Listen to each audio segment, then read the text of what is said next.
Lanterns, we face an unprecedented danger. An enemy powerful enough to destroy entire civilizations. There's a lot going on with DC right now, and when I say a lot, I mean full-on chaos mode. Between the drama surrounding the Lantern series and all the uncertainty over Warner Bros. Discovery possibly getting sold off, things feel like they're hanging by a thread. Even though James Gunn's still steering the ship at DC Studios, the waters ahead don't exactly look calm. And honestly, the whole situation might shape what the DC universe even looks like by the time Man of Tomorrow comes out in 2027. Let's start with the big one, The Lantern Show. This series has been hyped up as one of the core pieces of Gunn's new DC universe. It's supposed to be that grounded detective-style story following both Hal Jordan and Jon Stewart as they uncover something cosmic and creepy on Earth. But now, things are starting to sound a little complicated. The showrunner recently described Lanterns as much a buddy cop show as a superhero show, which sounds fun at first, but then he added something that got people heated. He said the show is about replacement, about knowing when it's time to step aside and let someone else take over.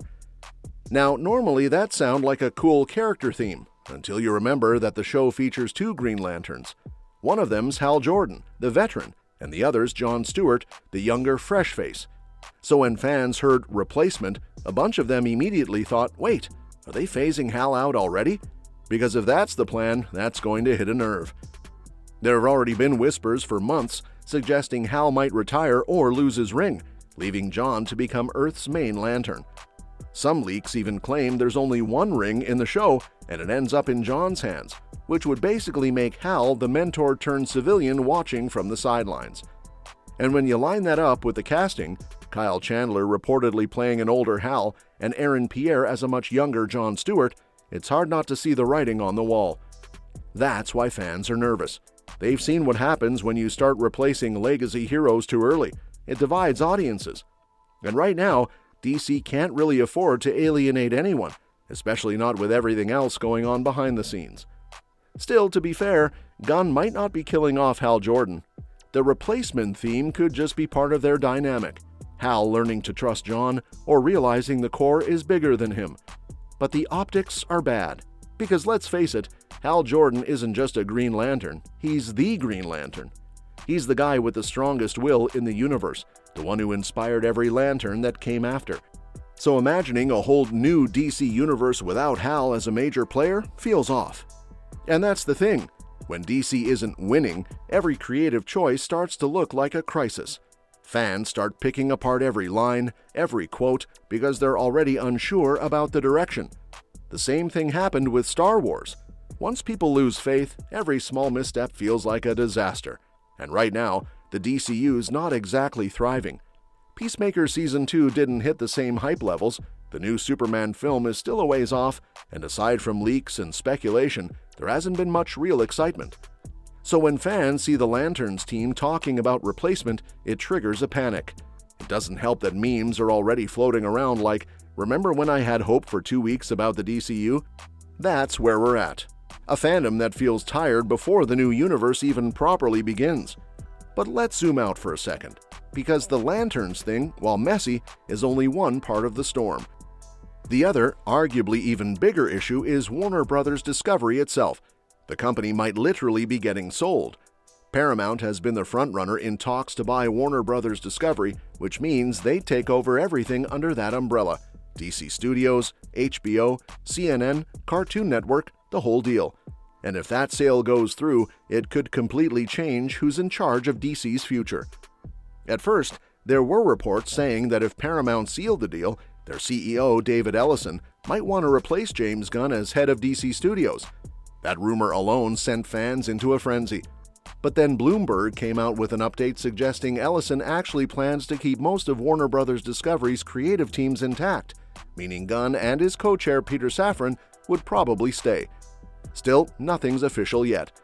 Warner Bros. Has reportedly rejected Paramount's bids multiple times, and there's still plenty of opposition within Hollywood about the merger, mostly over monopoly concerns. But even though there's no confirmation yet, this whole situation has made everyone question what's going to happen if the sale does go through. And you can tell Gunn's feeling that pressure too. In a recent interview, when asked if he thought he'd see his full vision for the DCU come to life, his answer wasn't exactly confident. He said something along the lines of, "Whether or not it's me who fulfills that promise depends on a lot of things in life," which, let's be honest, sounds like someone who knows his future's not completely secure. That's what's making fans anxious, because even though Bloomberg's report sounded reassuring, the timing felt like damage control, like it was trying to calm the chaos rather than reflect reality. Hollywood trades do that all the time, especially when billion-dollar mergers are on the line. Sometimes they publish stories not to tell the truth, but to shape the narrative, to either build confidence, push a deal through, or keep investors from panicking. So there's this massive chess match going on behind the curtain, and James Gunn's DCU just happens to be sitting right in the middle of it. Whether or not he stays in charge might have less to do with creative success and more to do with corporate politics. And honestly, that's what's so frustrating. Because Gunn's universe hasn't even really started yet, and already people are debating whether he'll survive the shakeup. He's trying to fast-track Superman Man of Tomorrow, supposedly with Brainiac as the villain, and the movie's apparently moving into makeup and prosthetic work already, meaning they're pushing this thing forward fast. Some say Gunn's rushing to lock his vision in before any new leadership comes in and changes everything, which, if true, makes sense, because once the sale happens, his control could vanish overnight. The bigger issue is that DC feels like it's constantly rebuilding. Every few years, someone new takes over, announces a new era, and then it collapses before it even finds its footing. Fans are tired of reboots and restarts. They want consistency, something to believe in long term. And even though Gunn's vision has potential, it hasn't proven itself yet. The hype's cooled off, the fan base is divided, and the industry's in flux. So when people say the DCU is fine, it's kind of hard to agree. Right now, it's not fine. It's fragile. There's a sense that the wrong move, or even just bad timing, could derail everything before it really begins.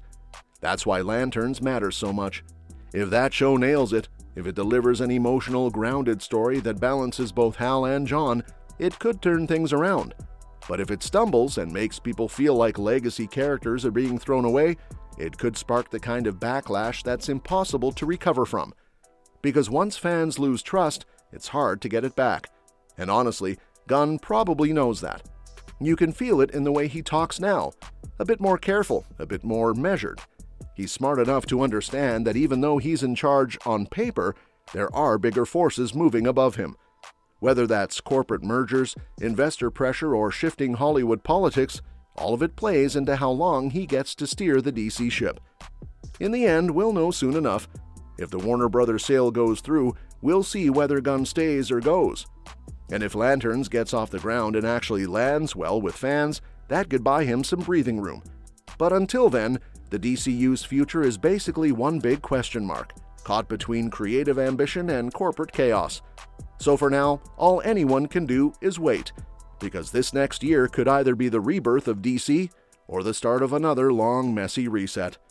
And that's that for today's video. Thanks for watching, and we will see you in the next one.